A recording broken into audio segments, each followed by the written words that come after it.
Cars stranded, basements flooded, and freeways a mess again.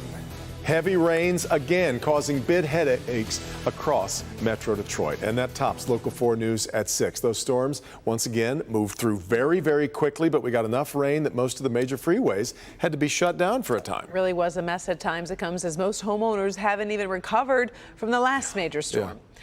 The area around the Southville Freeway appears to be the hardest hit. We're going to kick off our coverage with Andrew. So are we in the clear for the rest of the night? So far, so good, Karen and Devin. We are in the clear and have been for at least the last hour. As you can see here on Storm Tracker 4, a couple of showers have tried to form, mainly up in Sanilac County. You can see one that developed across southern Ontario. It is now diminishing, so that is some good news. Nothing much occurring upstream. There are scattered storms down to our south, which are going to stay there. These here across central and northern Lake Michigan are also going to travel away from Detroit and southeast Michigan, staying to our north. While many areas received easily 1 to 3 inches of rain, or even more. Garden City topped out at nearly 3 3/4 of an inch. Over at Metro, just under 1/4 of an inch, but well over an inch in Marine City, White Lake, nearly 2 inches in some areas, over 1.5 inches in Farmington Hills.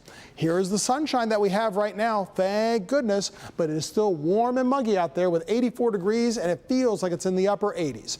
We've got a Friday football frenzy game later this evening, Plymouth versus Belleville. Lots of kids, lots of parents will be there. Make sure, of course, you stay hydrated, drink plenty of water, not just for the players on the field, but if you're in the stands. Still very warm with temperatures in the 80s and higher heat indices this evening. We'll talk more about your weekend coming up. So one area that has been repeatedly hit hard by the flooding this summer has been Dearborn Heights. You really have to feel for them. Yeah. Larry Spruill, they're live this evening, and there are a lot of frustrated homeowners in that community. Well, Karen and Devin, neighbors are tired and fed up of this area flooding every time we get a heavy rain. That's why they decided to clean out the drains to allow the water to flow, but it was too late for this black SUV right over here. They got stuck trying to drive through the flooding earlier today, and now tonight, neighbors, they want answers. Once again, both Dearborn and Dearborn Heights got hit again by Mother Nature. Friday, all across the area, severe flooding. Take a look at this water flushing out of this manhole cover to this black SUV attempting to drive through the flooding and got stuck. We tried to save her, but we couldn't reach the car. It was high water up to the truck hood. So finally later we find out she's pregnant, and we tried the best, Ali Aboud said he had to help her get out of the car, but neighbors here in Dearborn Heights are frustrated. They say nobody is helping them. I've been in the neighborhood like 12 years. Nothing changed. We talked to the city many times. Nobody responded. They have to separate it like the storm sewer from the city sewer. Take a look at what happened during our interview when another car tried to drive through. Sir, did you see the water? And also neighbors tell me that their basements flooded as well. So now the cleanup process, well, it starts all over again. We are live in Dearborn Heights tonight. Larry Spruill, Local 4. Thanks, Larry. We're on Moran Street in Grosse Pointe Farms. That is a Grosse Pointe Farms municipal tree on the easement there came crashing down. What is not Grosse Pointe Farms' property is what's under the tree. The homeowner says the winds came through, crashing this tree down on top of her car. It's right in there. There you see it.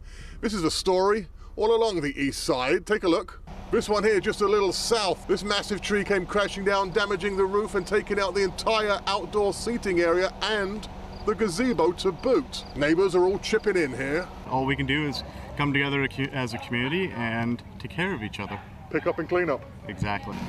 Live wires down. Now, something you don't want to get involved with are these down power lines on Kirchhoffel here. DTE say they're on the way. They're reporting about 1,000 outages in and around Grosse Pointe Farms area. As the cleanup continues back out here, heavy equipment now moving the bits and pieces that the residents can't get rid of. And that is a scene in the Grosse Pointes this afternoon. Tim Pamplin, Local 4. All right, Tim. Wow, we've covered way too much of that these last couple of months. Let's move to the coronavirus. Headlines tonight, Ann Arbor announces a vaccine mandate. Ann Arbor will require the vaccine for all city employees. Any employee who doesn't get their second shot by October 8th could be fired. Meantime, the state is reporting 3,958 cases and 69 deaths over the last 2 days. That averages out to 1,979 cases a day. Wayne County is requiring masks for students and teachers in all schools just as classes are about to start. We've seen school districts who have already gone back into the classroom for in-person learning, and they have thousands of children now in quarantine because they've come into contact with COVID-19. So we're trying to prevent a worst case scenario type of situation from happening in Wayne County. Right now, Wayne and Oakland County are requiring masks. Macomb County says it will leave the decision up to school districts. Crowds return to the airport in Kabul as the desperate attempt to escape Afghanistan continues for so many. The death toll from yesterday's terrorist attack stands at 13 U.S. service members, 113 civilians killed. National security officials have warned the president to expect more attacks, but the U.S. is sticking to its August 31st deadline and working with allies to help Afghans and others leave even after the deadline if need be. Now, as the work to get Americans and Afghan allies out of the capital continues, a Detroit man has raised hundreds of thousands of dollars to fund rescue missions. He spoke with our Grant Herms today. Grant, he says the situation there is even more dire than what we've been hearing. And we've heard a lot of harrowing stories come out of Afghanistan, but Mario Tallarico and his family are getting a front row seat to that. They're trying to get medical workers out of the country there. They say they're likely a target for the Taliban, and they say their window of opportunity to get out is shrinking.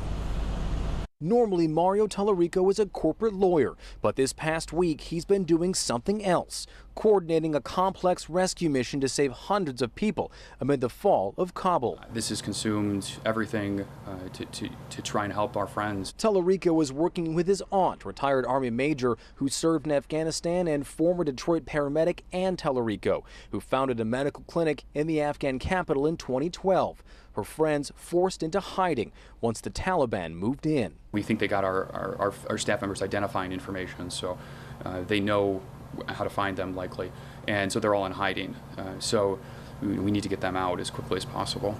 Stateside, Mario is helping to raise funds and charter planes. A GoFundMe under the name Operation We Care already raising $530,000.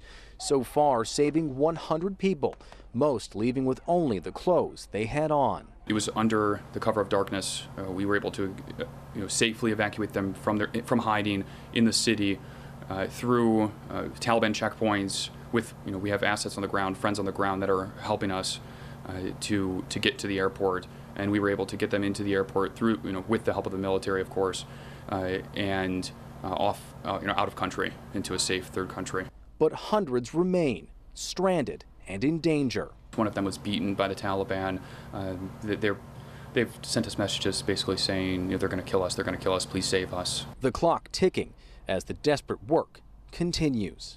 And we'll have a link to that GoFundMe up on clickondetroit.com. Tallarico says that every dollar is literally saving lives, and all of that money goes right to their rescue efforts. Back to you. All right. Thank you, Grant. Well, tonight there are new details from the White House about the warning of another terror attack. That is ahead at 6:30 on NBC Nightly News with Lester Holt. Now, Michigan Republican Congressman Peter Meijer has faced a great deal of criticism for his surprise trip to Kabul, along with fellow Congressman Seth Moulton earlier this week. But Meijer told me today it made a huge difference for him to see it with his own eyes. He now believes the August 31st deadline is the right one, though in horrendous circumstances. This is an impossible position that our forces have been put in because of the reckless withdrawal of the Biden administration. But we have been focusing on doing everything we can to speed up the evacuations of American citizens and loyal Afghan allies, and also ensuring that we learn all of the right lessons from this, that it never happens again. You can see my full conversation with Congressman Meijer on Flashpoint this Sunday morning, right before Meet the Press at 10 a.m. There is a new plan for the site of Northville Downs, and it has residents divided tonight. As our Kim DeJulia reports, it's not the first proposal, but this time the city is hoping to win over critics. There's been a lot of speculation over the last couple of years about what could be built here at the Northville Downs site. And while there's been pushback for previous plans, now the city has a new proposed plan that they're excited to share with the city's residents. Horse racing will continue at the Northville Downs site for now, but multiple developers have their eyes on this prime piece of real estate for future development. I think ideally people would like to see a park. Let's make it into a nice park. But who's going to pay for the land to do that? So there's the practical issue of, you know, who can buy it and what is economically feasible.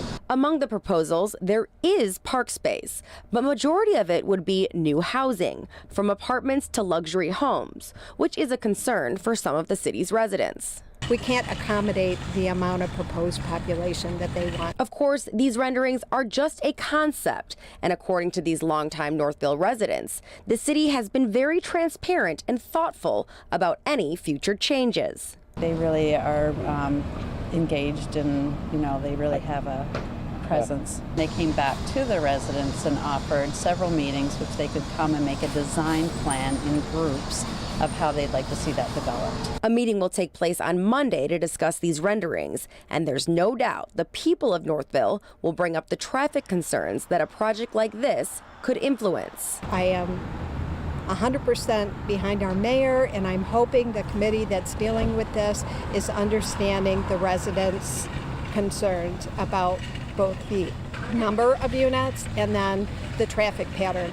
If you're interested in learning more about this proposed plan and you'd like to voice your concerns or you have questions, that meeting takes place Monday evening at 7 p.m. on Zoom. We've posted a link on our website. In Northville, I'm Kim DeGiulio, Local 4. New at 6. A homeowner in Livingston County says his home has been flooded 9 times in less than a decade, and now he's worried that flood insurance issues could force him from his home. See how a group of homeowners are taking action.